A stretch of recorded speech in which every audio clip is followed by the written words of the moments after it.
بسم اللہ الرحمن الرحیم۔ السلام علیکم ورحمۃ اللہ تعالی وبرکاتہ۔ دوستو، میں امید کرتا ہوں آپ تمام تر حضرات خیر و عافیت سے ہوں گے اور آپ پر اللہ رب العزت کا احسان عظیم ہوگا۔ صلاۃ و سلام ہو سرکار دو عالم صلی اللہ تعالی علیہ وسلم پر، اور صلاۃ و سلام ہو آپ کی آل پاک پر۔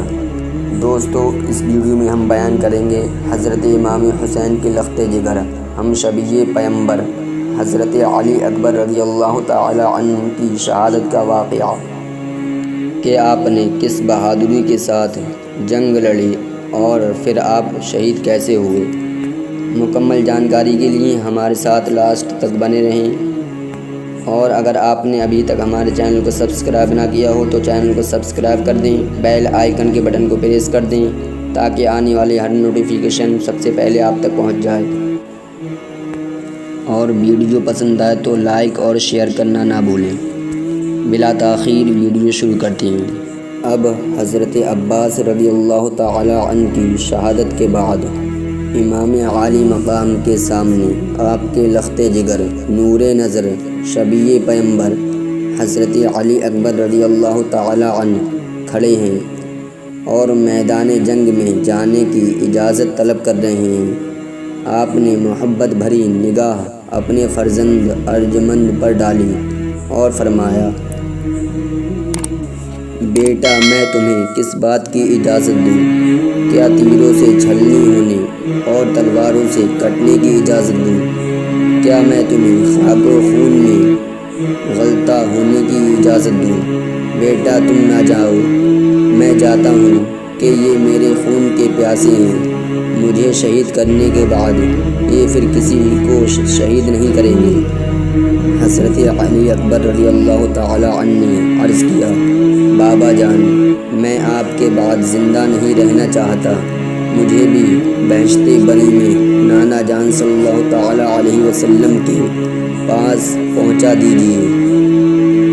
چہیتا بیٹا جس کی کبھی کوئی ہٹ اور ضد ایسی نہ تھی جو پوری نہ کی گئی ہو، مگر آج تو وہ گردن کٹانے اور خاک و خون میں لوٹنے کی اجازت طلب کر رہا ہے۔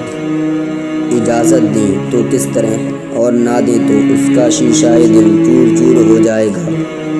مگر جب بیٹے کا اصرار بہت زیادہ بڑھا تو امام عالی مقام کو چاروں ناچار اجازت دینی ہی پڑی۔ حضرت علی اکبر رضی اللہ تعالی عنہ میدان جنگ میں جانے کے لیے تیار ہوئے تو امام عالی مقام نے خود اپنے بیٹے کو گھوڑے پر سوار کیا، اسلحے اپنے دستے مبارک سے لگائے، فولاد ٹوپی سر پہ رکھی، کمر پر پٹکا باندھا، تلوار حمائل کی اور نیزہ اپنے دست اقدس سے ان کے ہاتھ میں دیا۔ بیٹے نے اپنے بابا جان اور خیمے میں کھڑی ہوئی دکھ رسیدہ بیویوں کو سلام کیا اور میدان جنگ کی طرف چل پڑا۔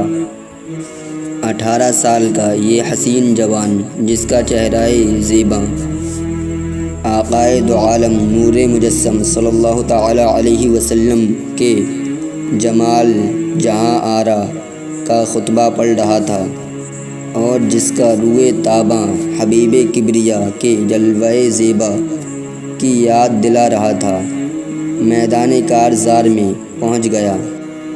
اسد اللہ شیر نے صف اعداء کی طرف نظر کی، ذوالفقار حیدری چمکائی اور یہ جز پڑھنی شروع کی، انا علی بن حسین بن علی، نحن اہل البیت اولا بالنبی، یعنی اے یزیدیوں، جان لو کہ میں علی اکبر ہوں، میرے باپ کا نام حسین ہے، جو فاتح خیبر علی حیدر کے نور نظر ہیں، اور کان کھول کر سن لو کہ ہم اہل بیت رسالت ہیں۔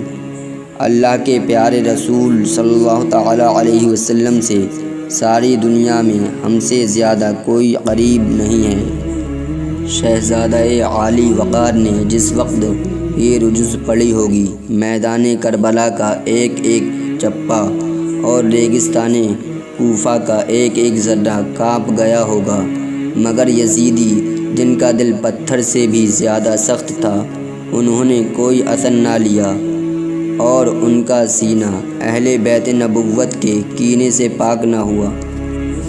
پھر آپ نے فرمایا، اے ظالموں، اگر تم اولاد رسول کے خون کے پیاسے ہو تو جو شخص تم میں سے بہادر ہو اسے میدان میں بھیجو، اور طاقت اسد اللہ دیکھنا ہو تو میرے مقابلے میں آؤ۔ مگر کس کی ہمت تھی کہ آگے بڑھتا، اور کس کے دل میں تاب و تواں تھی کہ تنہا شیر زیاں کے سامنے آتا۔ جب بار بار کی للکار کے باوجود کوئی مقابلے میں نہیں آیا تو آپ نے خود ہی آگے بڑھ کر دشمنوں کی صفوں پر حملہ کر دیا۔ جس طرف رخ کیا یزیدی لشکر کائی کی طرح پھٹتا چلا گیا، اور ایک ایک وار میں کئی دیو پیکر جوانوں کو گرا دیا۔ کبھی لشکر کے میمنے پر چمکے تو اسے منتشر کر دیا، اور کبھی پلٹ کر فوج کے میسرہ پر جھپٹے تو اس کی صفوں کو درہم برہم کر ڈالا، اور کبھی قلب لشکر میں غوطہ لگا کر شمشیر زنی کا وہ جوہر دکھایا کہ کشتوں کے پشتے لگا دیے۔ ہر طرف شور برپا ہو گیا، بڑے بڑے سورما ہمت ہار گئے، اور بڑے بڑے بہادروں کے حوصلے پست ہو گئے۔ ہاشمی شیر کا حملہ نہ تھا، بلکہ قہر الہی کا ایک عذاب عظیم تھا جو یزیدیوں پر نازل ہو گیا تھا۔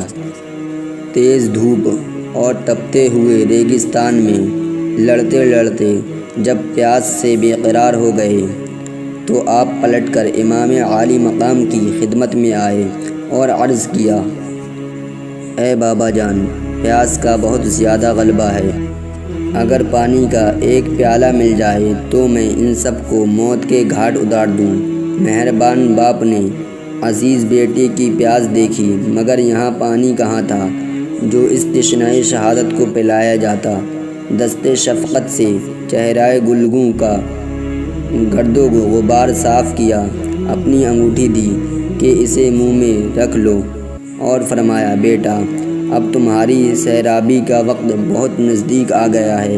عن قریب تم ساقی کوثر نانا جان صلی اللہ تعالی علیہ وسلم کے دست اقدس سے کوثر کا ایسا جام پیو گے کہ اس کے بعد کبھی تمہیں پیاس نہیں ستائے گی۔ شفیق باپ کی تسلی سے کچھ تسکین ہوئی تو پھر آپ میدان جنگ میں پہنچ گئے اور دشمنوں کے مقابل ہو کر پکارا، حل من مبارز، ہے کوئی جو میرے سامنے آئے؟ عمر بن سعد نے طارق بن شیث پہلوان سے کہا، بڑے شرم کی بات ہے کہ ایک نوجوان اکیلا میدان میں ہے اور تم ہزاروں کی تعداد میں ہو۔ اس نے پہلی مرتبہ للکارا، اور جب تم میں سے کوئی مقابلے میں نہ گیا تو اس نے خود آگے بڑھ کر حملہ کیا، تمہاری صفوں کو درہم برہم کر دیا، اور تمہارے بہت سے بہادروں کو تہیے تیغ کر دیا۔ بھوکا ہے، پیاسا ہے، اور دھوپ میں لڑتے لڑتے تھک گیا ہے، اس حال میں وہ تمہیں پھر للکار رہا ہے، مگر تم میں سے کوئی اس کے مقابلے کی طاقت نہیں رکھتا۔ تف ہے تمہارے دعوی شجاعت پر، اگر کچھ غیرت ہے تو میدان میں پہنچ کر اس کا مقابلہ کر اور سر کاٹ کر لے آ۔ تم نے یہ کام انجام دیا تو میں وعدہ کرتا ہوں کہ عبیداللہ بن زیاد سے تمہیں موصول کی گورنری دلا دوں گا۔ طارق بدبخت گورنری کی لالچ میں فرزند رسول کا خون بہانے کے لیے دوڑ پڑا، اور سامنے پہنچتے ہی شبیہ پیمبر پر نیزے سے حملہ کر دیا، مگر ہاشمی شیر نے کمال ہنرمندی سے اس کے وار کو بیکار کر کے سینے پر ایسا نیزہ مارا کہ پیٹھ سے نکل گیا اور وہ گھوڑے سے گر گیا۔ شہزادے نے اس کو رون ڈالا۔ طارق کے بیٹے عمر بن طارق نے جب اپنے باپ کو اس طرح قتل ہوتے ہوئے دیکھا تو وہ غصے سے آگ بگولا ہو گیا اور دوڑ کر حضرت علی اکبر پر حملہ کر دیا شہزادے نے ایک ہی وار میں اس کا بھی کام تمام کر دیا۔ اب طارق کا دوسرا بیٹا طلحہ بن طارق اپنے باپ کا بدلہ لینے کے لیے شہزادہ حسین پر ٹوٹ پڑا۔ حضرت علی اکبر نے اسے بھی موت کے گھاٹ اتار دیا۔ شہزادے کی ہیبت سے پورا یزیدی لشکر تھرا گیا۔ ابن سعد نے ایک مشہور بہادر مسرع بن غالب کو مقابلے کے لیے بھیجا۔ وہ نیزہ تان کر حملہ کرنا ہی چاہتا تھا کہ آپ نے اس کے نیزے کو تلوار سے قلم کر دیا اور پھر اس کے سر پر ایسی تلوار ماری کہ وہ 2 ٹکڑے ہو کر زمین پر گر پڑا۔ اب کسی کی ہمت نہ رہی کہ وہ تنہا ہاشمی شیر کے مقابل آتا۔ آخر ابن سعد نے محکم بن طفیل کو ہزاروں سوار کے ساتھ بیک بارگی حملہ کرنے کے لیے بھیجا۔ ان بدبختوں نے آپ کو چاروں طرف سے گھیر کر حملہ کرنا شروع کر دیا۔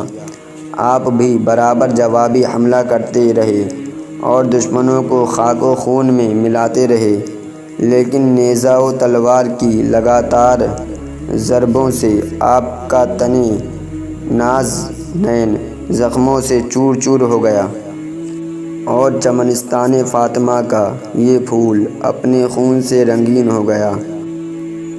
بالآخر آپ پشت زمین سے روئے زمین پر آ گئے اور پکارا، یا ابتا ادرکنی، اے بابا جان میری خبر گیری فرمائیے۔ امام عالی مقام گھوڑا بڑھا کر میدان میں پہنچے اور شہزادے کو اٹھا کر خیمے میں لائے۔ خون آلود گرد صاف کرنے لگے۔ اتنے میں علی اکبر نے آنکھیں کھول دیں۔ امام عالی مقام کے آخری دیدار سے محفوظ ہوئے، پھر آنکھیں بند ہو گئیں اور بہشت بری کو روانہ ہو گئے۔ انا للہ و انا الیہ راجعون۔ اللہ اکبر۔ جہاں بھر کے یزیدی کو پیام مرگ لائے گا، شہیدان وفا کا خون ناحق رنگ لائے گا۔ یہ تھا حضرت علی اکبر رضی اللہ تعالی عنہ کی بہادری اور ان کی شہادت کا بیان۔ میں اللہ تبارک و تعالی سے دعا کرتا ہوں کہ اللہ تبارک و تعالی ہمیں بھی حضرت علی اکبر رضی اللہ تعالی عنہ کا غلام بنائے اور امام حسین رضی اللہ تعالی عنہ کے صدقے ہمیں گناہوں سے بچائے رکھے اور ہمیں صراط المستقیم پر چلنے کی توفیق عطا فرمائے اور ہمارا خاتمہ ایمان پر بالخیر فرمائے۔ دوستو، اگر آپ کو ہماری ویڈیو پسند آئی ہو تو لائک اور شیئر ضرور کریں۔ اگر آپ نے ہمارے چینل کو ابھی تک سبسکرائب نہ کیا ہو تو چینل کو سبسکرائب کر دیں، بیل آئیکن کے بٹن کو پریس کر دیں تاکہ آنے والی ہر نوٹیفیکیشن سب سے پہلے آپ تک پہنچ جائے۔ آج کے لیے بس اتنا ہی، ملتے ہیں اگلی ویڈیو میں۔ خدا حافظ۔